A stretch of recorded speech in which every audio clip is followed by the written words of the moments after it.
one sacred day after the other, one fortunate day after the other. Every day is a meaningful day, every day is a joyful day, every day is a blissful day. Vipado naiva vipadaha. Our ancient rishis have told us that a calamity is not a calamity. A calamity is not a calamity. A difficulty is not a difficulty, truthfully. And wealth is not true wealth, what we think. A difficulty is when we forget God, and true wealth is when we remember God. This is the beautiful way of saying it. They say, Vipado naiva vipadaha, sampado naiva sampadaha. Vipad vismaranam vishnoho sampan narayana smritihi. Sampat, wealth means remembering God. And vipat, it's like this. When we are not cautious, when the security is not cautious, anybody can come into the house.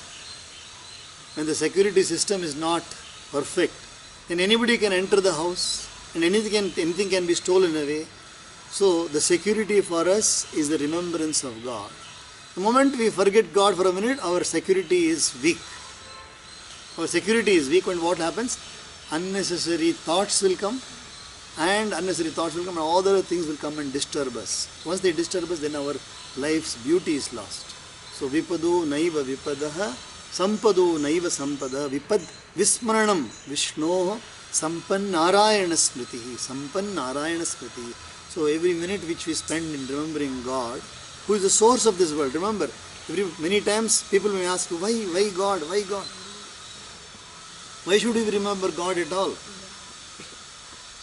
When somebody has done something good to us, it is natural for a good person to say, I will never forget you. When somebody, human being, has done something to us, some good favor, I will never forget you at all. A friend in need is a friend indeed. A friend in need is a friend indeed. When we have something, when need is there, somebody comes and helps us at that time, can we ever forget those persons? We can never forget.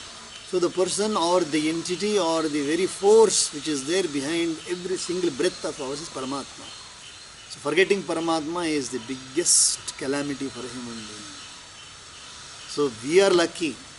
We are very lucky that God has given this opportunity to remember Paramatma in many ways, in different ways, that too joyfully. Ashta Siddhi Navanidhi Ke Data. Now we come to Ashta Siddhi Navanidhi Ke Data. In our scriptures, as well as per according to our Mahapurushas, Rishis, a human being has got some capacities which are normal, and then we have some capacities which can be developed by normal education. For example, a person who does not know mathematics can learn mathematics. A person who does not know science can learn science through education, formal education. But there are other capacities, what we normally call as supernatural powers. They are not natural powers, supernatural powers. And these supernatural powers are not obtained by everybody. These supernatural powers come only by very, very special procedure, following of special procedures. Very, very special procedures. Or by birth. Or by birth, somebody will have it by birth also. By birth, Paramatma's Srishti, we do not know how it is. So just by birth itself, one may be very, very having supernatural powers also. So these supernatural powers are called as Siddhis. In our scriptures, it's called as Siddhis. And there are normally Ashta Siddhi, 8 Siddhis. So these 8 Siddhis are what? They are very, very special. The first Siddhi is called as Anima Siddhi. Anima Siddhi means to become very, very small. Anu means atom. Anu means atom. If a person has got this Siddhi, one can become like a mosquito also. One can become like an ant also. One can become as small as an atom also, and then pass through. Just we can move around in this world. How is that possible? Just by sankalpa. You think that you want to become small, you will become small. That is called as Siddhi. But how did this Siddhi come? Because there is a mastery. There is a mastery, just like a person who is playing the harmonium has got mastery over the fingers. A singer has got mastery over the voice. A singer has got mastery over the voice. All the swaras can be sung in the proper manner. An artist has got mastery over the strokes. And an eloquent speaker has got mastery over the words.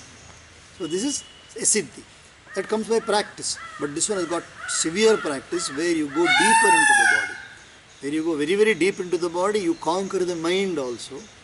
You conquer the intellect also. You take the energy and you can use it anywhere. You can use the any energy in any manner you want. So Anima Siddhi means becoming small. Anima Siddhi means becoming small. Then Mahima Siddhi means becoming big. Kanak Bhudharakara Sharira. Hanuman just when Jambavan reminded him, Hanuman, you are not an ordinary person. Then Hanuman stood up. Immediately his body is growing and growing and growing and growing. Become huge. Is touching the sky and the earth. So huge body Hanuman could make his body. So that is Mahima Siddhi. Then Garima Siddhi. The word Garima Siddhi means increase one's weight. One can go on increasing one's weight. Means not that we are putting on weight. Just if I sit down here, nobody can lift me. Like, Hanuman's tail. Bhima also could not lift Hanuman's tail. Because he wants the weight to be there, the weight will be there. Just there. Even Angad, Angad, when he went to see Ravan, so Angad told Ravan, see, you have to do only one good thing, that is to return Sita Mataji. And why you want to cause war? So Ravan did not agree. Who are you? Who are you? Monkey who's talking like this. You are nothing but just like a small straw for me. Okay, then test. I'll keep my leg here. I'll keep my leg here. Anybody here can move my leg. Angad, son of Bali, had gone as a messenger, so he kept his leg. And one by one the soldiers came and tried to move his leg. Nobody could move his leg. Even Ravana came and he could not move the leg. That is called Angad ka pair. So Angad ka pair means so firm footing. Once Angad kept the pair, nobody could move. So then Angad told, you can now understand, if I can do this one, what my Ram can do. If I can do this one, what will be the capacity of my Ram? So that is the capacity of Paramatma. So Anima Siddhi, Mahima Garima. Laghima means to become light. Laghima means to become light. So you just float. You can float anywhere, go to anywhere. Then Prapti Siddhi is you can obtain any material you want. You can obtain any material you want. Sit down there and say, now I want one BMW. Immediately whatever you want will come to you. That is called as Prapti Siddhi. And then Prakamya Siddhi. Here it is. Prapti Siddhi is attainment of any place. Prapti Siddhi, attainment of any place. Anywhere you can go and reach. Then comes Prakamya Siddhi, means anything. You can attain anything, just like I told you just now. Ishitva Siddhi means you can become the lord of everybody. If anybody sees you, they will say Namaskar Ji. Automatically they will say Namaskar Ji. Ishitva Siddhi, lordship. And then Vashitva Siddhi, you can easily make anybody become favorable to you. That's called Vashikarana. Vashikarana. You just have to look at them and say, no, automatically they will come. So that is called Vashitva Siddhi. This is called Ashta Siddhi. So Sita Mata had given the blessing to Ashta Siddhi Navanidhi ke Data Asavara Dina Janaki Mata. So what is Navasiddhi we will see tomorrow. Today we have seen Ashta Mahasiddhi. What Navanidhi we will see tomorrow. Hari Om Tat Sat.